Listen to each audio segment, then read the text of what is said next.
And now a reading of Taming of the Shrew. No? Oh, no, it's based on the... Jam on toast! Hey everybody, welcome to Jam. I'm Cameron, and today the toast is 10 things I hate about you. This is a response to hashtag We Are Movie Club. You can search that hashtag and see all the other reviews that other people have done. This week is week 7. Our very own classy librarian picked 10 things about you for us to watch, and I'm so glad she did. By coincidence, I just decided like last Monday that, hey, it would be fantastic if someone wanted to review this. And even though it's not on Netflix, we found a place where everybody can view it. Information in the doobly-doo if you still need to go watch it. If that's the case, I don't want to spoil anything for you. Stop the video, go watch that, come back and see me later. But if you haven't seen Jane before, you want to go check out her channel or her review, click here and go watch her. She's a beautiful, lovely, smart lady, and it's a good time. Okay, so the short sell on this one is it's a modernization of The Taming of the Shrew. The new kid at the high school is Cameron, who wants Bianca, who can't date Joey because her sister doesn't date. So Joey hires Patrick to date Kat so that he can date Bianca, and then Cameron and Joey both make their moves with Bianca and go. What I love it for this one is the dialogue scenes. Each one has this just magical moment and a zing, and it not only creates quotable lines, but it just makes you laugh, and I'm amazed like throughout the whole movie. It doesn't matter how many times I've seen this, it's always good. My hated, it's so hard to find something, but there's 3 scenes in the movie that kind of rub me slightly the wrong way. It's mostly because they don't truly address the issues, and they are the scene with the stretchy exercise thing.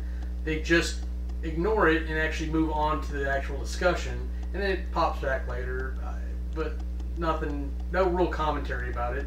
The arrow in the teacher's butt, she essentially shot at somebody and just nothing happened.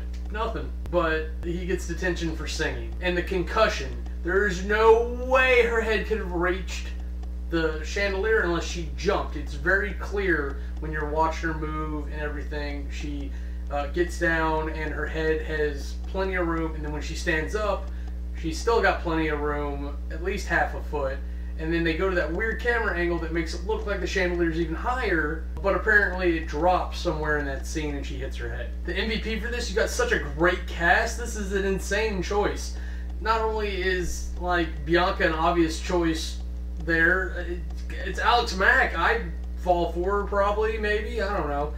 Julia Stiles, Gordon Levitt Hewitt when he was a lot younger. Heath Ledger, as great as he went on to become, I've always loved him in this. But my 2 favorite characters are the minor characters that you don't notice. Kat's friend, Esmeralda maybe, the thespian. And then her date to the prom, the master planner of all, Michael, played by David Krumholtz. He not only is he a great actor, but that role is pivotal, and he nails it. And like, he's just straight-faced the whole time he's getting the dick drawn on his face. It's amazing. Well, let's go into the categories. Aesthetics.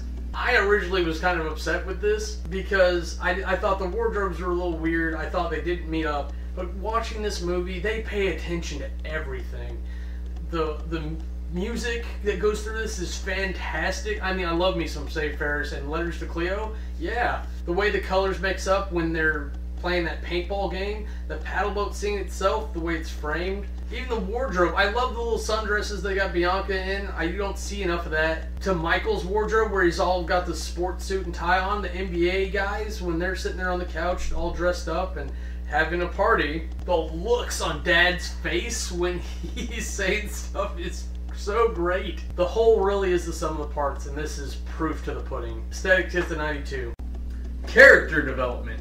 We had a lot of help from William Shakespeare, but the execution's still there.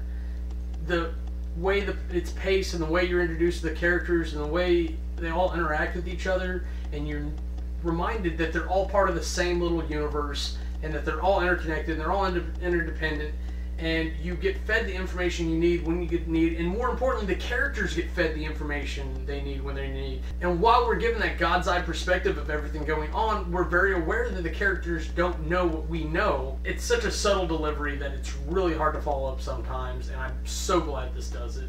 because it could have very easily ruined the film. And this movie would change drastically if you didn't have Michael and the thespian chick.